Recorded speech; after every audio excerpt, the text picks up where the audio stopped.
بسم اللہ الرحمن الرحیم۔ اللہم صلی علی محمد وعلی آل محمد وبارک وسلم۔ بے حد و بے حساب درود و سلام حضور آقا کریم صلی اللہ علیہ وآلہ وسلم اور ان کی آل پر۔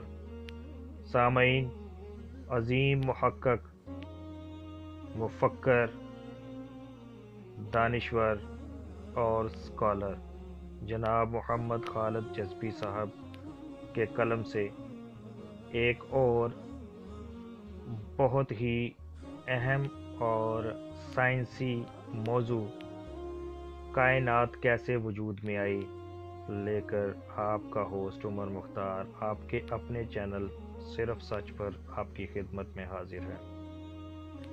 سامعین، اگر آپ کو ہماری ویڈیوز پسند آ رہی ہیں تو ہمارے چینل صرف سچ کو ضرور سبسکرائب کریں اور ساتھ دیے گئے بیل کے آئیکن پر ضرور کلک کریں تاکہ آپ کو آنے والی ہماری ہر نئی ویڈیو وقت پر مل سکے اور آپ اسے سن کے اپنی معلومات میں ضرور اضافہ کر سکیں۔ سامعین، سائنسدانوں کا خیال ہے کہ کائنات کی تخلیق 14 ارب سال پہلے ہوئی تھی۔ بگ بینگ تھیوری یعنی انتہائی زبردست دھماکہ کی تھیوری تخلیق کائنات کے سلسلے میں ہی بیان کی جاتی ہے، جس کے مطابق کائنات کو عدم سے وجود میں لایا گیا، جس کے اجزاء ایک نقطے میں بند تھے۔ اس سے پہلے مادہ تھا، نہ توانائی اور نہ وقت۔ ایک بڑے دھماکے کے سبب یہ سب ایک ساتھ ظہور میں آئے اور باہم گتھا ہوا مادہ چھوٹے بڑے حصوں میں تقسیم ہو گیا اور منتشر ہو کر خلا میں انتہائی تیز رفتاری سے ایک دوسرے سے دور ہوتا چلا گیا۔ مادے کے ٹکڑے ابھی بھی خلا میں تیر رہے ہیں اور ان کا تیز رفتار سفر جاری ہے۔ سامعین، اسی نظریے کے تحت مادے کے چھوٹے اور بڑے ٹکڑے کہیں سیارے بن گئے اور کہیں انہیں ستاروں کی حیثیت مل گئی۔ دمدار ستارے اور آسمان میں ٹمٹماتے تارے اسی نظریے سے تعلق رکھتے ہیں۔ کرۂ ارض، سورج، چاند، مریخ، مشتری، زحل جیسے متعدد سیارے بھی اسی بگ بینگ کا نتیجہ ہیں۔ سامعین، بگ بینگ سے ثابت ہوتا ہے کہ کائنات ایک نقطے سے عدم سے وجود میں آئی۔ یہ واحد نقطہ جس نے کائنات کے تمام مادے کو پناہ دے رکھی تھی، صفر حجم اور لامحدود کثافت کا مالک تھا۔ اس بات کی وضاحت ضروری ہے کہ صفر حجم ایک نظری اظہار ہے جو اس موضوع کی تشریح کے لیے استعمال کیا جاتا ہے۔ سائنس عدم کے تصور کی ٹھوس تشریح کرنے سے قاصر ہے اور اسے ایک نقطہ صفر حجم کے ساتھ ہی بیان کیا جاتا ہے۔ سامعین، در حقیقت ایک نقطہ بغیر کسی حجم کے معنی میں ہے عدم، اور اسی عدم سے یہ کائنات وجود میں آئی۔ دوسرے لفظوں میں اسے تخلیق کیا گیا۔ اسی بات کو اس طرح بھی سمجھا جا سکتا ہے کہ اگر ہم کائنات کے پھیلاؤ کے مخالف سمت سفر کریں تو یہ ہمیں ایک نقطے سے وجود میں آتی دکھائی دے گی، اگرچہ ایسا سفر عملاً ناممکن ہے۔ سامعین، جدید سائنسی حلقے اس بات پر متفق اور رائے ہیں کہ کائنات کے آغاز اور اس کے وجود کی واحد معقول اور قابل ثبوت وضاحت بگ بینگ ہی ہے، کیونکہ اس سے پہلے مادے یعنی میٹر کا وجود ہی نہ تھا۔ حالت عدم یعنی کنڈیشن آف نان ایگزسٹنس تھی، جس میں نہ مادہ تھا، نہ توانائی تھی اور نہ ہی وقت موجود تھا۔ اسے ما بعد طبیعیاتی طور پر یوں بیان کیا جا سکتا ہے کہ مادے، توانائی اور وقت کو ایک ساتھ تخلیق کیا گیا۔ سامعین، 1948 میں ایک امریکی ماہر فلکیات جارج گیموف بگ بینگ سے متعلق ایک اور خیال لے کر آیا۔ اس نے بتایا کہ ایک بڑے دھماکے کے نتیجے میں جب یہ کائنات وجود میں آ گئی تو اس دھماکے کے بعد شعاؤں کا ایک فالتو حصہ کائنات میں باقی رہ گیا ہوگا۔ مزید یہ کہ ان شعاؤں کو مساوی طور پر پوری کائنات میں منتشر ہو جانا چاہیے تھا۔ یہ ثبوت جسے موجود ہونا چاہیے تھا جلد تلاش کر لیا گیا۔ سامعین، 1965 میں دو محققین پینزیاس ایرنو اور رابرٹ ولسن نے شعاؤں کی ان لہروں کو اتفاقاً دریافت کر لیا۔ ان شعاؤں کو کائناتی پس منظر والی شعاعیں کہا گیا، جو کسی خاص منبع سے نکلتی ہوئی نظر آ رہی تھیں، بلکہ پورے کرۂ خلائی کو گھیرے ہوئی تھیں، جس سے یہ ثابت ہو گیا کہ خلا میں ہر سمت سے جو گرم لہریں یکساں طور پر شعاؤں کی شکل میں خارج ہو رہی تھیں وہ بگ بینگ کے ابتدائی مراحل کی باقیات ہی ہیں۔ سامعین، پینزیاس اور ولسن کو اس دریافت پر نوبل پرائز دیا گیا۔ سامعین، 1989 میں ناسا نے ایک سیٹلائٹ خلا میں بھیجا جس کا نام کوبے یعنی کاسمک بیک گراؤنڈ ایکسپلورر تھا۔ اس سیٹلائٹ کے بھیجنے کا مقصد کائناتی پس منظر کی شعاؤں یعنی کاسمک بیک گراؤنڈ ریڈیشنز کی تحقیق کرنا تھا۔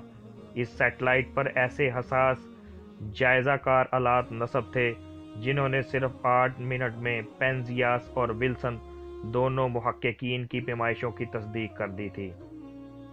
کوبے سیٹلائٹ نے اس بڑے دھماکے کی باقیات تلاش کر لی تھیں جو کائنات کے آغاز کے وقت ہوا تھا۔ سامعین، بگ بینگ کا ایک اور اہم ثبوت ہائیڈروجن اور ہیلیم گیسوں کی وہ مقدار تھی جو خلا میں پائی گئی تھی۔ آخری جائزوں میں یہ معلوم ہو گیا تھا کہ کائنات میں جس ہائیڈروجن ہیلیم کا ارتکاز ہے وہ ہائیڈروجن ہیلیم کے ارتکاز کے ان نظری جائزوں کے ہم آہنگ ہے جو بگ بینگ کی باقیات کا نتیجہ تھا۔ اگر اس کائنات کا کوئی آغاز نہ ہوتا اور اگر یہ ازل سے موجود ہوتی تو اب تک اس کی ہائیڈروجن ہیلیم میں تبدیل ہو کر خرچ ہو گئی ہوتی۔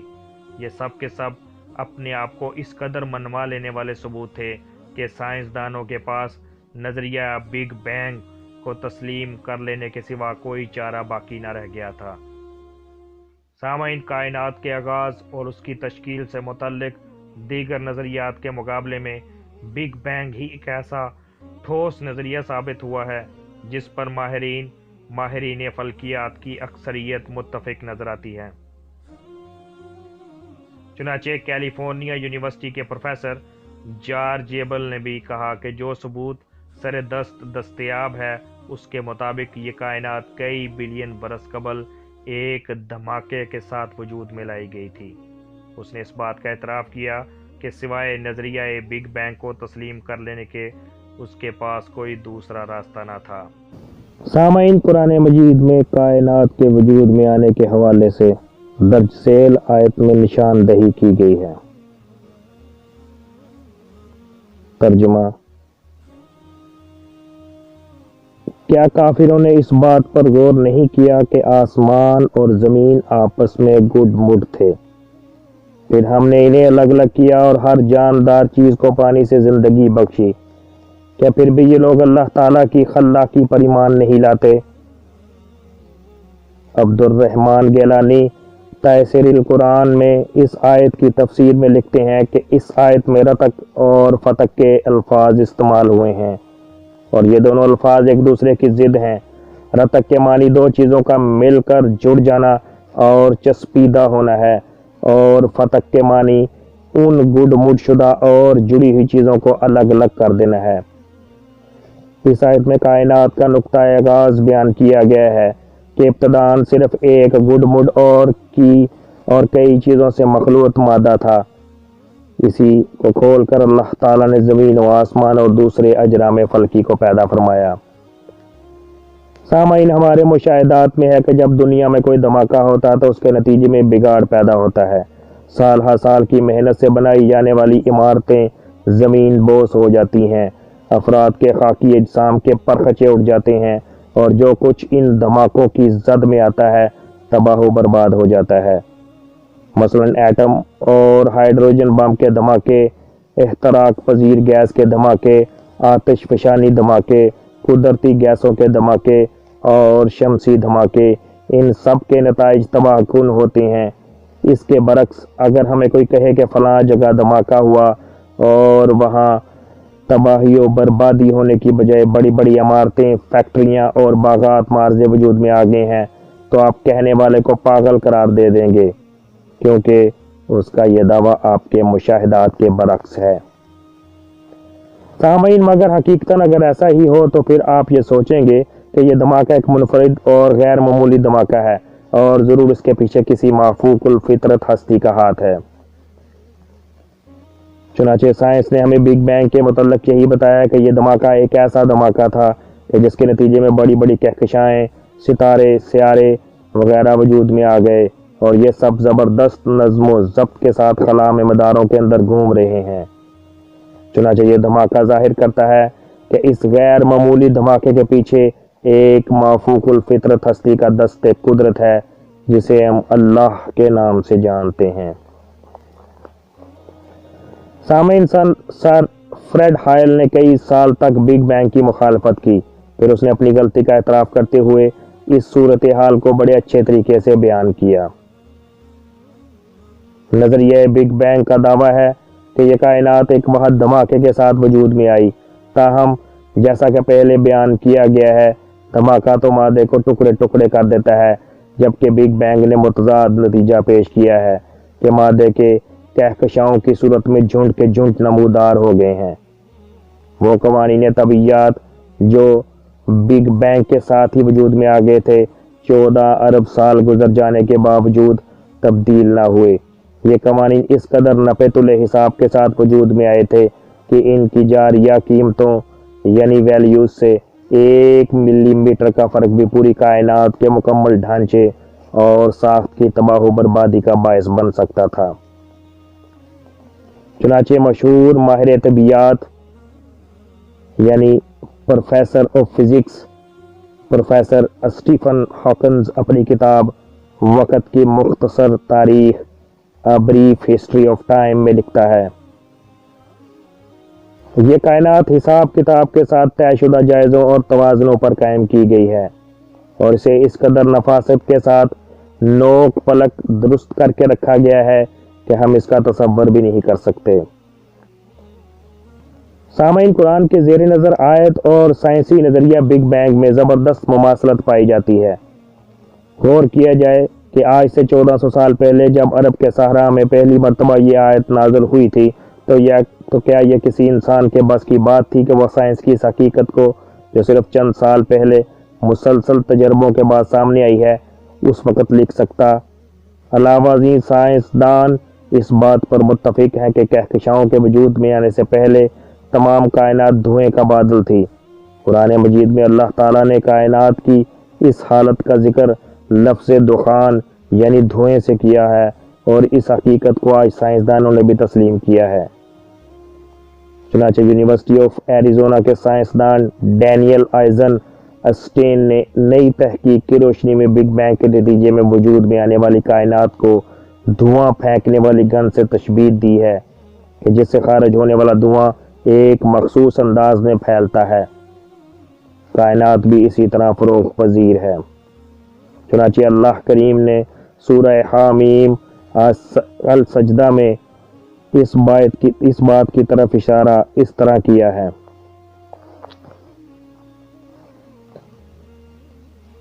ترجمہ: پھر وہ آسمان کی طرف متوجہ ہوا اور وہ اس وقت دھواں تھا، تو اس نے اس طرح کے آسمان اور زمین سے کہا کہ وجود میں آ جاؤ، خواہ تم چاہو یا نہ چاہو۔ دونوں نے کہا ہم فرما برداروں کی طرح آ گئے۔ سامعین، پروفیسر ڈاکٹر یوشی ہائیڈ کو جب ان آیات قرآنی پر تبصرہ کرنے کے لیے کہا گیا جو آسمانوں کی تخلیق کی ابتدا اور زمین و آسمان کے معاملات کی توضیح کرتی ہیں، تو انہوں نے آیات کا مطالعہ اور ان پر غور و خوض کرنے کے بعد قرآن مجید کے نزول کے متعلق تفصیلات معلوم کی کہ یہ کہاں، کب اور کس پر نازل ہوا۔ ان کو بتایا گیا قرآن مجید 1400 سال پہلے نازل ہوا تھا، تو انہوں نے تعجب کا اظہار کرتے ہوئے کہا، قرآن انتہائی بلند مقام سے کائنات کی وضاحت کرتا ہے۔ اس نے جو کچھ کہا وہ حقیقت میں موجود ہے، گویا اس نے ایسے مقام سے دیکھا ہے جہاں سے کوئی چیز پوشیدہ نہیں۔ جب ان سے پوچھا گیا کہ کیا کوئی وقت ایسا بھی تھا جب آسمان دھواں تھا، تو انہوں نے بتایا کہ تمام علامات و نشانیاں اسی بات کو ثابت کرتی ہیں کہ ایک ایسا وقت بھی تھا کہ جب آسمان دھوئیں کا بادل تھا۔ بعض سائنسدان کہتے ہیں کہ یہ دخان یعنی سموک، دھند یا کوہر مسٹ ہے، لیکن پروفیسر کوزائے کہتے ہیں کہ دھند یا کوہر دھوئیں سے مشابہت نہیں رکھتی، کیونکہ دھند یا کوہر کی خصوصیت ٹھنڈی ہوتی ہے، جبکہ فلکیاتی دھواں کاسمک سموک گرم ہوتا ہے۔ در حقیقت دخان مائع گیسوں ڈیفیوزڈ گیسز سے بنا ہے، جس کے ساتھ ٹھوس مواد سالڈ سبسٹینس شامل ہے، اور یہ دھوئیں کی بالکل صحیح تعریف ہے جس سے کائنات وجود میں آئی ہے۔ سامعین، پروفیسر کوزائے کہتے ہیں چونکہ دھواں گرم تھا لہٰذا ہم اس کو دھند یا کوہر سے تعبیر نہیں کر سکتے، اور دخان اس کے لیے بہترین لفظ ہے۔ ان کا کہنا تھا کہ قرآن مجید کسی انسانی کاوش کا نتیجہ نہیں بلکہ یہ ایک آسمانی کتاب ہے۔ مندرجہ بالا آیات مبارکہ میں اللہ تعالیٰ نے کائنات کی ابتدائی حالت کو دھوئیں سے تشبیہ دی ہے، اور یہی جدید سائنس کی تحقیق ہے، جبکہ اس حقیقت کا اظہار 1400 سال پہلے ہی قرآن مجید میں موجود تھا۔ اس لیے یہ حقیقت اظہر من الشمس ہے کہ کائنات کے اس راز کو کائنات کا بنانے والا ہی بتا سکتا ہے، کوئی انسان نہیں۔